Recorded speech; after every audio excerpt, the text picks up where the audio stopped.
Hello friends, welcome to my channel. आज गोटे स्टोरीटे शुणा गपटे शुणा चतुर शियाल और अलसी बाघ उपरे। एक समयर कथा, जंगल मध्य दुई जन पुराणा मित्र रोते। एक बाघ और आउ जणे होची शियाल।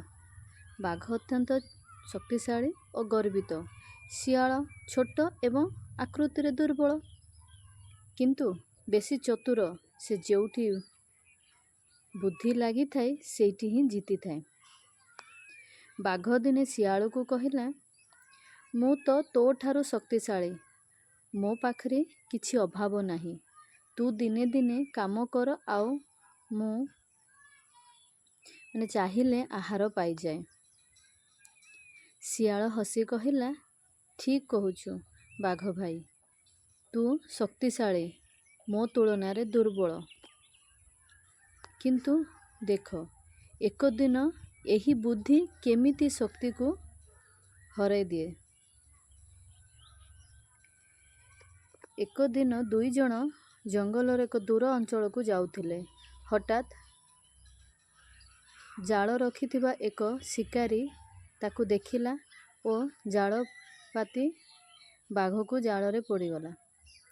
शियाल यथायथ बात जालरू आटल होई देखिला। बाघ डाकिला, शियाल मते बंचा, तू चतुर अछु, किछि उपाय दे। शियाल कहला, मोर कथा मने पका, बल सबु बळे उपयोगी नुहे, बुद्धि ही आपद काल रे बंचाई पारे। एबे मोर कथा सुने, जेतेबेले शिकारी आसीबो तुमे अपमृत भावे थिबा नाटक करिवो। मु ताकू कहिबी जे तू मरीगलु, से तुमको जालरू बाहर करदेव, तापरे तुमे चट्टान उपर लेपी पलै जीवो। एही योजना काम कला। बाघ मृत्यु होई पड़ी रहिला। शिकारी आसी ताकू मृत्यु बोली भाबिला। शियाल ताकू कहला, बाघ मृत्यु होई जाइछि, तू जाल खोली ताकू नहीं जा।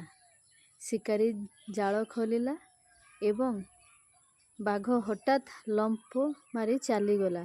शिकारी आश्चर्य होई देखी रहीगला।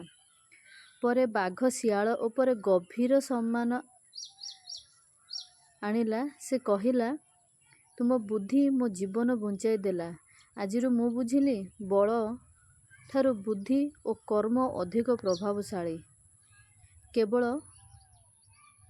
आमेठू शिक्षा कौन पाउचु, केवल शक्ति हेबा पर्याप्त नुहे, बुद्धि कर्म सहित बंचिबा ही सफलतार मूल उपाय। आज एतिकी, कल आउ गोटे मोराल स्टोरी सहित आसी। Stay tune for more updates.